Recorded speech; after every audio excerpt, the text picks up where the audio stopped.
بسم الله الرحمن الرحیم. السلام علیکم و رحمت الله و برکاته. خوش آمدید برادر عزیز به درس نوبتی صرف. خیلی پس شد که موضوع صرف چه نگفته بودیم. ما درس گذشته در تصریف فعل زمان گذشته در حالت متکلم گذاشتیم. یعنی متکلم ای دو قسم عبارته، یا که تنهای یا که جماعت. یعنی تنی خودش انسان گپ میزنه یا که تنی جماعت. با دو فعل گرفته بودیم، با فعل خرج و ذهب.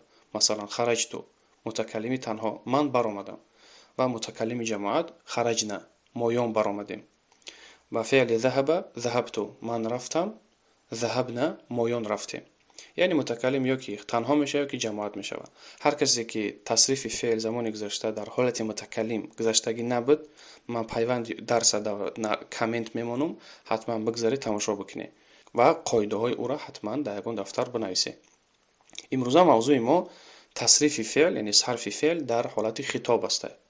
وقتی که ما خطاب میکنیم به اون کس، ای پنج قسم عبارته. یا خطاب ما به سوی مرد است تنها، یا خطاب ما به سوی زن است تنها، یا که خطاب ما به سوی دو کس، مرد باشه زن باشه فرق نیست، دو کس باشه، خطاب به سوی دو کس علیحده، و خطاب به سوی مردها و خطاب به سوی جماعت زنها.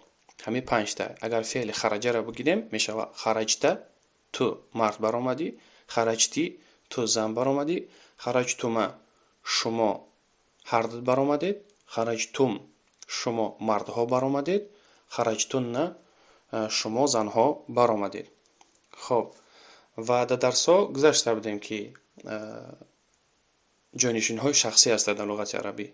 در درس‌ها گذشته بودیم در کتاب که مثلا انت تو میشه به سوی مرد، انتی تو زنانه، انتما شما هر دو، انتم شما مردها و انتن شما زنها. لغت عربی در وقتی که فعل استفاده میبرن همین ضمیرها را استفاده نمیکنن. یعنی بجای این که بگن خرج انت، عرب ها گفتن که خرجت. یعنی همون حرف ت جای انت را میگیره. یعنی همین جانشین شخصی انت را جاشه همین یک حرف میگیره انت. اگر ساده تر بفهمونیم، مثال ما فعل داریم خرج، خرج جمع انت برابری خرجت. خرج جمع جانشین شخصی زنانه انتی، خرج جمع انتی برابری خرجتی. خرج جمع انتما برابری خرجتما. خرج جمع انتم خرجتم یعنی برابری خرجتم. خرج جمع انتن برابری خرجتن. فهمیدین؟ یعنی جای این که شما ضمیرهای منفصل میگن، همین را ضمیر منفصل میگن، یعنی جانشین شخصی جدا شده که به یگان چی نمیچسبن. انت، انتی، انتما، انتم، انتن به یگان فعل نمیچسبن. نیکیم به عوض همینها ما یک حرف میگذاریم، همون معنای انت را میته. وقتی که ما خرجت گفتیم همون حرف ت معنای انت را میته. خرجتی همون حرف تی در آخر فعل معنای انتی را میته. به خاطر همون شما میتونید دیگه فعل ها را به همین واسطه استعمال کنید و تصریف کنید. مثلا ذهب انت ذهبت، خطاب به سوی زن انتی ذهبتی، خطاب به سوی دو کس انتما ذهبتما، خطاب به سوی مردها انتم ذهبتم، خطاب به سوی زنها انتن ذهبتن. یعنی تو رفتی، تو زن رفتی، شما هر دو رفتین، شما مردها رفتین، شما زنها رفتید. و شرط نیست که انت بگیم یا که انتی بگیم. همون خطاب ما علاکه اشاره میکنه که ما به سوی کی خطاب کردیم. کفایه که بگیم که ذهبت، ذهبتی، ذهبتما، ذهبتم و ذهبتن. بیاید یک چند جمله سوالی میسازیم با فعل اکل. برای شما سوال چخه بگیم که تو یگون چی خوردی؟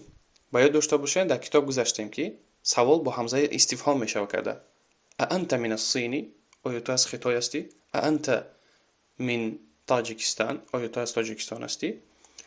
و همچنین دیگه ما همین همزه استفهام در فعل استفاده کرده میتونیم. میگیم اکلت شیئا؟ آیا یگون چی خوردی؟ خطاب به سوی زن باشه چی؟ اکلتی شیئا؟ آیا یگون چی خوردی؟ خطاب به سوی دو کس اکلتما شیئا؟ شما هر دو یگون چی خوردید؟ اکلتم شیئا؟ شما مردها یگون چی خوردید؟ و خطاب به سوی زنها اکلتن شیئا؟ آیا شما یگون چی خوردید؟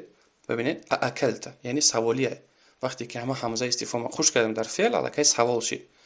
اگر ضرب را فعل ضربه اختیار کنیم چخه بگیم که آیا تو همین پسرک زدی؟ агар хитоби мо ба сӯи мард бошад чӣ хел мегем?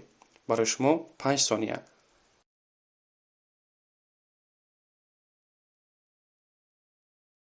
агар бидонед дар комментам метавонед бинависед.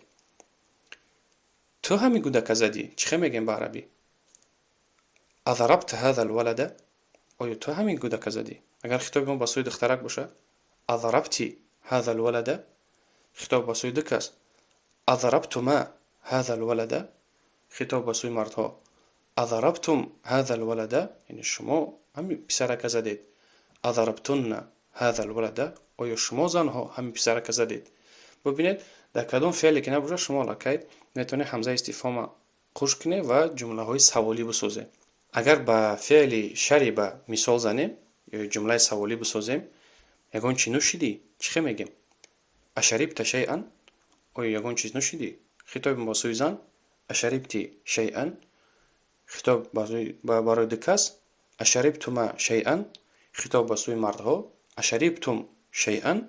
хитоб ба сӯи занҳо ашарибтунна шайъан? ва ба ҳамин восита дигар феълҳо зиёд ҳастанд. ҳафиза, роҷаа, масалан дарса такрор кардӣ? араҷаъта дарса? араҷаъта дарса? оё дарса такрор кардӣ? хитоб ба сӯи зан араҷаъти дарса? хитоб ба сӯи ду кас араҷаътума аддарса? хитоб ба сӯи мардҳо араҷаътум аддарса? ва хитоб ба сӯи занҳо араҷаътунна аддарса? хулас феълҳо зиёд ҳастанд. ба ҳар феъле ки бошад шумо метавонед ҳамин тасрифи феъла истифода бибаред ва ҷумласозӣ бикунед. ҷумлаи саволӣ бошад ёки ҷумлаи хабарӣ бошад. оё дарса ҳифз кардӣ ёки оё сураи фотиҳаро ҳифз кардӣ? аҳафизта сурат алфатиҳа? аҳафизти сурат алфатиҳа? аҳафизтума сурат алфатиҳа? аҳафизтум сурат алфатиҳа? аҳафизтунна сурат алфатиҳа? ва дигар мисолҳои зиёд ҳастанд. гумон мекунам соз баён кардам.